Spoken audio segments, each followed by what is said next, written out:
This is a reading from the book entitled Purgatory by Father F.X. Schoep, S.J.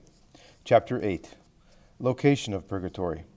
St. Gregory the Great, the deacon Paschasius, and the priest of Centum Cele, Blessed Stephen, a Franciscan, and the religious in his stall, Theophilus Renaud, and the sick woman of Dole. According to St. Thomas and other doctors, as we have previously seen, divine justice in particular cases assigns a special place upon earth for certain souls. This opinion we find confirmed by several facts, among which we quote the two mentioned by St. Gregory the Great in his Dialogues. Whilst I was young and still a layman, I heard told to the seniors, who were well-informed men, how the deacon Paschasius appeared to Germain, bishop of Capua. Paschasius, deacon of the Apostolic See, whose books on the Holy Ghost are still extant, was a man of eminent sanctity, devoted to works of charity, zealous for the relief of the poor, and most forgetful of self.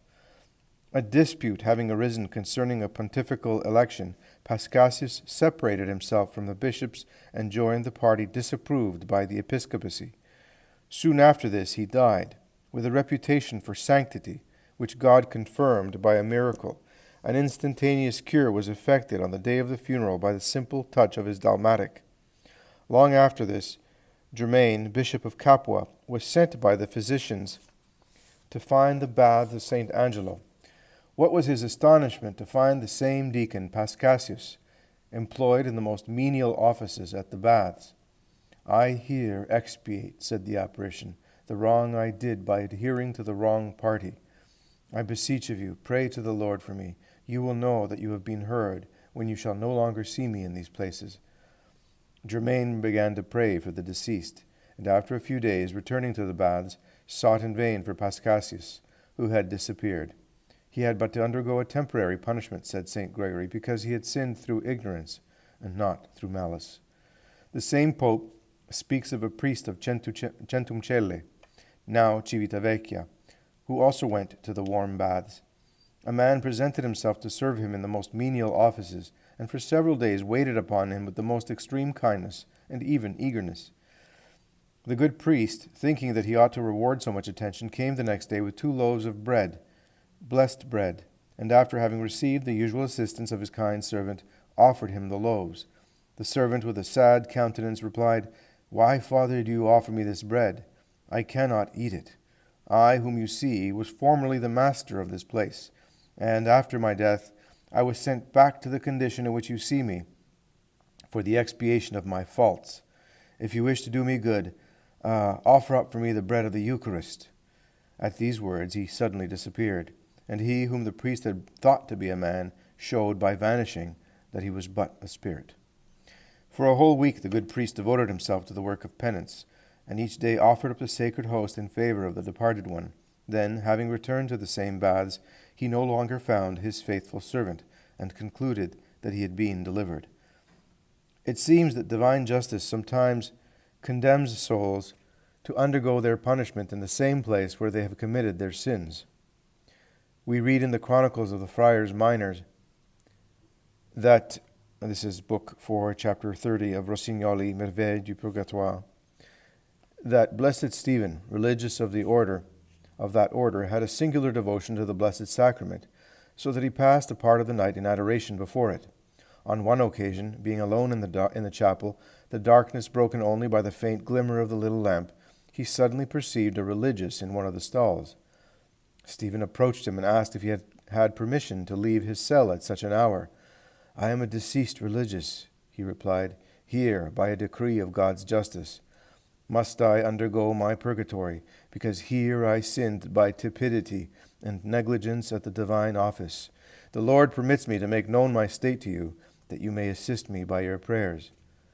Touched with these words, Brother Stephen immediately knelt down to recite the De Profundis and other prayers, and he noticed that whilst he prayed, the features of the deceased bore an expression of joy. Several times during the following nights he saw the apparition in the same manner, but more happy each time as it approached the term of its deliverance. Finally, After the last prayer of Brother Stephen, it arose, all radiant from the stall, expressed its gratitude to its liberator, and disappeared in the brightness of glory.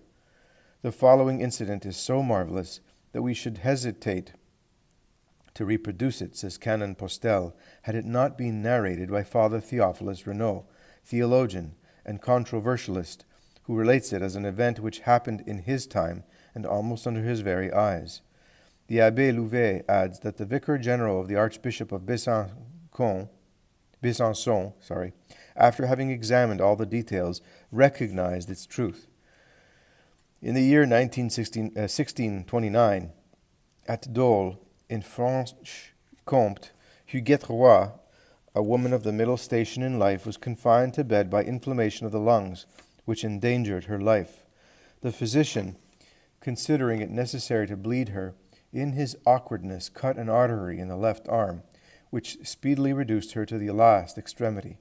The following day at dawn, she saw enter into her chamber a young girl clad in white, of most modest deportment, who asked her if she was willing to accept her services and to be nursed by her. The sick person, delighted with the offer, answered that nothing could give her greater pleasure, and instantly the stranger lighted the fire, approached Huguette, and placed her gently on the bed, and then continued to watch by her and serve her like the most devoted infirmarian. But, oh wonder, contact with the hands of the unknown one was so beneficial that the dying person found herself greatly relieved, and soon felt entirely cured. Then she would absolutely know who the amiable stranger was, and called her that she might question her, but she withdrew, saying that she would return in the evening. In the meantime, astonishment and curiosity were extreme when the tidings of this sudden cure appeared spread abroad, and nothing was spoken of in Dole but this mysterious event. When the unknown visitor returned in the evening, she said to Huguette, without trying to disguise herself, "Know, my dear niece, that I am your aunt, Leonard Collin, who died 17 years ago, leaving you an inheritance from her little property. Thanks to the divine bounty, I am saved, and it was the Blessed Virgin to whom I had great devotion, who obtained for me this happiness. Without her I was lost. When death suddenly struck me, I was in the state of mortal sin, but the merciful Virgin Mary obtained for me perfect contrition, and thus saved me from eternal damnation.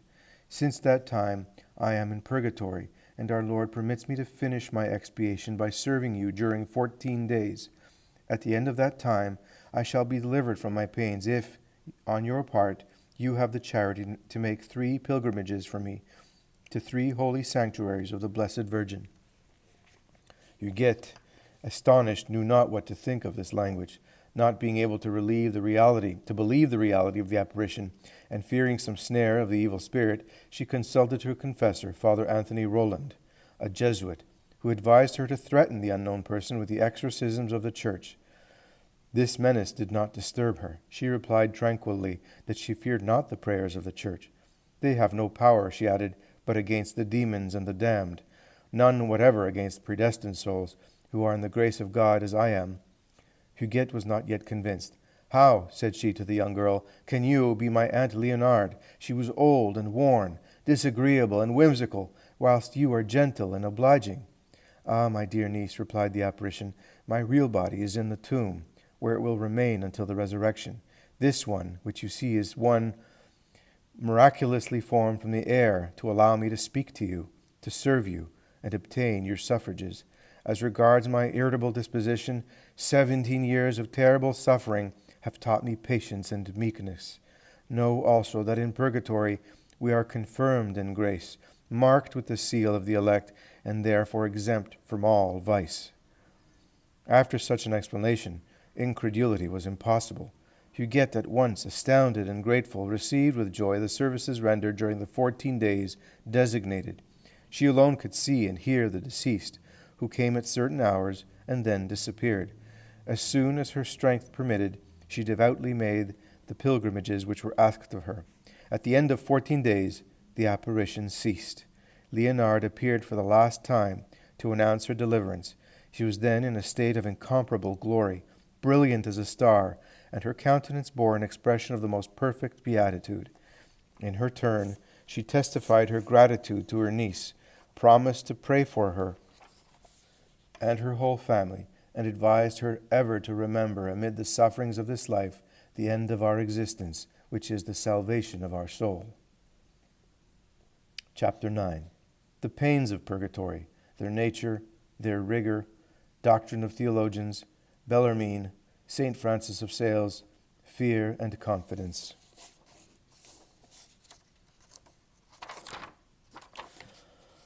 There is in purgatory, as in hell, a double pain, the pain of the loss and the pain of sense. The pain of loss consists in being deprived for a time of the sight of God, who is the supreme good, the beatific end for which our souls are made, as our eyes are for the light. It is moral thirst which torments the soul. The pain of sense or sensible suffering is the same as that which we experience in our flesh. Its nature is not defined by faith, but it is the common opinion of the doctors that it consists in fire and other species of suffering. The fire of purgatory, say the fathers, is that of hell, of which the rich glutton speaks, quia crucior in ac flamma. I suffer, he says, cruelly in these flames.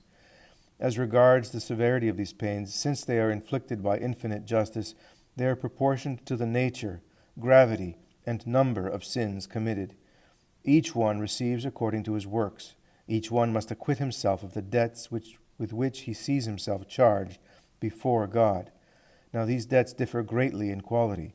Some, which have accumulated during a long life, have reached the 10,000 talents of the gospel, that is to say, millions and tens of millions, whilst others are reduced to a few farthings, the trifling remainder of that which has not been expiated on earth. It follows from this that the souls undergo various kinds of sufferings, that there are innumerable degrees of expiation in purgatory, and that some are incomparably more severe than others. However, speaking in general, the doctors agree in saying that the pains are most excruciating. The same fire, says St. Gregory, torments the damned and purifies the elect. Footnote in Psalm 47. Almost all theologians, says Bellarmine, teach that the reprobate and the souls in purgatory suffer the action of the same fire. Footnote 2. De Purgatorio 1, verse 2, cap 6. It must be held as certain, writes the same Bellarmine, footnote 3, De Gemitu Columbe, Libri 2, cap 4. Cap must mean capitolo, which is Italian for chapter. That there is no proportion between the sufferings of this life and those of purgatory. St. Augustine declares precisely the same in his commentary on Psalm 31. Lord, he says, chastise me not in thy wrath, and reject me not with those to whom thou hast said, go into eternal fire. But chastise me not in thine anger. Purify me rather in such manner in this life, that I need not to be purified by fire in the next. Yes, I fear that fire which has been enkindled for those who will be saved, it is true, but yet is so by fire. 1 Corinthians chapter 3, verse 15. They will be saved, no doubt, after the trial of fire, but that trial will be terrible. That torment will be more intolerable than all the most excruciating sufferings in this world. Behold what St. Augustine says, and what St. Gregory, Venerable Bede, St. Anselm, and St. Bernard have said after him. St. Thomas goes even further. He maintains that the least pain of purgatory surpasses all the sufferings of this life, whatsoever they may be. Pain, says Brother Peter Lefebvre, is deeper and more acute when it directly attacks the soul and the mind than when it reaches them only through the medium of the body. The mortal body and the senses themselves absorb and intercept a part of the physical and even of moral pain. Footnote 5. Centime du B. Lefebvre sur la purgation. Messe du 5 heures, November 1873. The author of the Imitation explains this doctrine by a practical and striking sentence, speaking in general of the sufferings of the other life. There, he says, 1 hour of torment will be more terrible than 100 years of rigorous penance done here. Imitation, Book 1, Chapter 24. To prove this doctrine, it is affirmed that all the souls in purgatory suffer the pain of loss. Now this pain surpasses the keenest suffering. But to speak of the pain of sense alone, we know what a terrible thing fire is, how feeble soever the flame which we enkindle in our houses, and what pain is caused by the slightest burn. How much more terrible must be that fire which is fed neither with wood nor oil, and which can never be extinguished. Enkindled by the breath of God to be the instrument of his justice, it seizes upon souls and torments them with incomparable activity. That which we have already said, and what we have still to say, is well qualified to inspire us with that salutary fear recommended to us by Jesus Christ. But lest certain readers, forgetful of the Christian confidence which must temper our fears, should give themselves up to excessive fear, let us modify the preceding doctrine by that of another doctor of the Church, St. Francis of Sales, who presents the sufferings of purgatory soothed by the consolations which accompany them. We may, says this holy and amiable director of souls, draw from the thought of purgatory more consolation than apprehension. The greater part of those who dread purgatory so much think more of their own interests than of the interests of God's glory. This proceeds from the fact that they think only of the sufferings without considering the peace and happiness which are there enjoyed by the holy souls. It is true that the torments are so great that the most acute sufferings of this life bear no comparison to them. But the interior satisfaction which is there enjoyed is such that no prosperity nor contentment upon earth can equal it. The souls are in a continual union with God.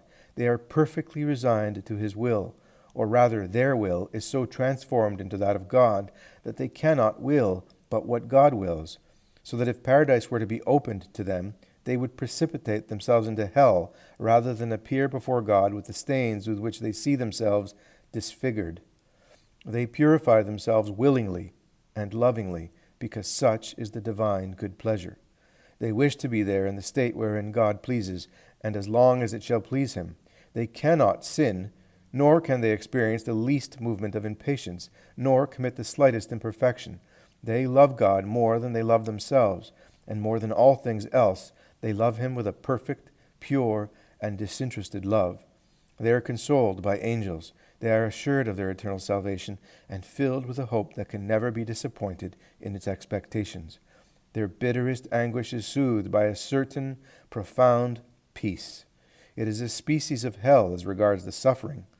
It is a paradise as regards the delights infused into their hearts by charity. Charity stronger than death and more powerful than hell. Charity whose lamps are all fire and flame. Canticle 8.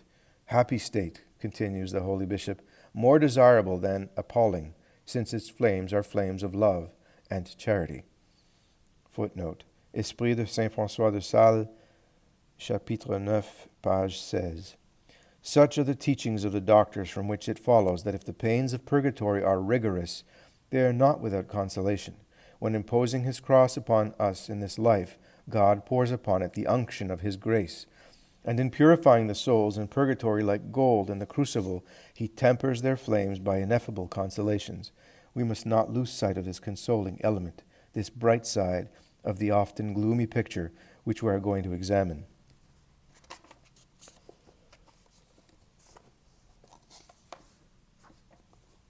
Chapter 10.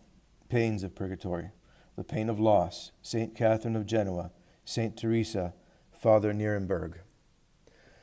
After having heard the theologians and doctors of the Church, let us listen to doctors of another kind. They are saints who speak of the sufferings of the other life, and who relate what God has made known to them by supernatural communication. St. Catherine of Genoa, in her treatise on purgatory, says, in chapters 2 and 8, says, the souls endure a torment so extreme that no tongue can describe it, nor could the understanding conceive the least notion of it, if God did not make it known by a particular grace. No tongue, she adds, can express, no mind form any idea of what purgatory is. As to the suffering, it is equal to that of hell. St. Teresa in the Castle of the Soul, part 6, chapter 11, speaking of the pain of loss, expresses herself thus: the pain of loss, or the privation of the sight of God, exceeds all the most excruciating sufferings we can imagine. because the souls urged on towards God as to the center of their aspiration are continually repulsed by his justice. Picture to yourself a shipwrecked mariner who, after having long battled with the waves, comes at last within reach of the shore, only to find himself constantly thrust back by an invisible hand. What torturing agonies! Yet those of the souls in purgatory are 1,000 times greater. Father Nierenberg of the Company of Jesus, who died in the odor of sanctity at Madrid in 1658, relates a fact that occurred at Treves, at which was recognized, says Father Rossignoli, Merveille 69, by the Vicar General of the diocese as possessing all the characteristics of truth. On the Feast of All Saints, a young girl of rare piety saw appear before her a lady of her acquaintance who had died some time previous. The apparition was clad in white, with a veil of the same color on her head, and holding in her hand a long rosary, a token of the tender devotion she had always professed towards the Queen of Heaven. She implored the charity of her pious friend, saying that she had made a vow to have 3 masses celebrated at the altar of the Blessed Virgin, and that, not having been able to accomplish her vow, this debt added to her sufferings. She then begged to her to pay it in her place. The young person willingly granted the alms asked of her, and when the 3 masses had been celebrated, the deceased again appeared, expressing her joy and gratitude. She ever continued to appear each month of November, and almost always in the church. Her friends saw her there in adoration before the Blessed Sacrament, overwhelmed with an awe of which nothing can give an idea. Not yet being able to see God face to face, she seemed to wish to indemnify herself by contemplating him at least under the Eucharistic species. During the holy sacrifice of the Mass, at the moment of the elevation, her face became so radiant that she might have been taken for a seraph descended from heaven. The young girl, filled with admiration, declared that she had never seen anything so beautiful. Meanwhile, time passed, and, notwithstanding the masses and prayers offered for her, that holy soul remained in her exile, far from the eternal tabernacles. On December 3rd, feast of St. Francis Xavier, her protectress, going to receive communion at the Church of the Jesuits, the apparition accompanied her to the holy table, and then remained at her side during the whole time of thanksgiving, as though to participate in the happiness of Holy Communion and enjoy the presence of Jesus Christ. On December the 8th, feast of the Immaculate Conception, she again returned, but so brilliant that her friend could not look at her. She visibly approached the term of her expiation. Finally, on December the 10th, during Holy Mass, she appeared in a still more wonderful state. After making a profound genuflection before the altar, she thanked the pious girl for her prayers and rose to heaven in company with her guardian angel. Some time previous, this holy soul had made known that she suffered nothing more than the pain of loss, or the privation of God, but she added that that privation caused her intolerable torture. This revelation justifies the words of St. Chrysostom in his 47th homily. Imagine, he says, all the torments of the world, you will not find one equal to the privation of the beatific vision of God. In fact, the torture of the pain of loss, of which we now treat, is, according to all the saints and all the doctors, much more acute than the pain of sense. It is true that in the present life we cannot understand this, because we have too little knowledge of the sovereign good for which we are created. But in the other life, that ineffable good seems to souls what bread is to a man famished with hunger, or fresh water to one dying with thirst. Like health to a sick person, tortured by long suffering, it excites the most ardent desires, which torment without being able to satisfy them.